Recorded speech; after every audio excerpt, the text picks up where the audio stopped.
સુરતમાં વૃદ્ધાઓને નિશાન બનાવી લૂંટ ચલાવતી ગેંગનો ક્રાઇમ બ્રાન્ચે પર્દાફાશ કર્યો છે। કાપોદ્રા 4 રસ્તા નજીક 75 વર્ષીય વૃદ્ધાને રિક્ષામાં બેસાડી કેફી પદાર્થ સુંઘાડી બેભાન કર્યા બાદ સોનાની બંગડીઓ લૂંટી લેવામાં આવી હતી। આ કેસમાં પોલીસે 2 મહિલા અને 2 પુરુષ સહિત 4 આરોપીઓને ઝડપી પાડ્યા છે।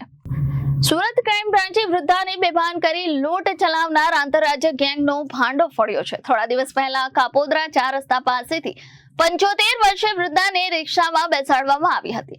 આરોપીએ વૃદ્ધાને કેફી પદાર્થ સુંઘાડી બેભાન કરી દીધા હતા। ત્યારબાદ વૃદ્ધાના હાથમાં રહેલી સોનાની બંગડીઓ કાપી લૂંટ ચલાવવામાં આવી હતી। લૂંટાયેલા અંદાજે 1.25 લાખ રૂપિયાના દાગીના વડોદરાના એક સોનીને 2 લાખ રૂપિયામાં વેચી દેવામાં આવ્યા હતા। ક્રાઇમ બ્રાન્ચે 2 મહિલા અને 2 પુરુષ સહિત 4 આરોપીઓને ઝડપી પાડ્યા છે। તપાસ દરમિયાન આ ગેંગે સુરત ઉપરાંત હરિયાણાના ગુરુગ્રામમાં પણ લૂંટની ઘટનાને અંજામ આપ્યો હોવાનો ખુલાસો થયો છે। લૂંટની રકમમાંથી બંને મહિલાઓને 5,000 રૂપિયા અને રિક્ષા ચાલકને 7,000 રૂપિયા આપવામાં આવ્યા હતા, જ્યારે બાકીની મોટાભાગની રકમ મુખ્ય આરોપી રાજેશ પોતાના પાસે રાખતો હોવાનું સામે આવ્યું છે।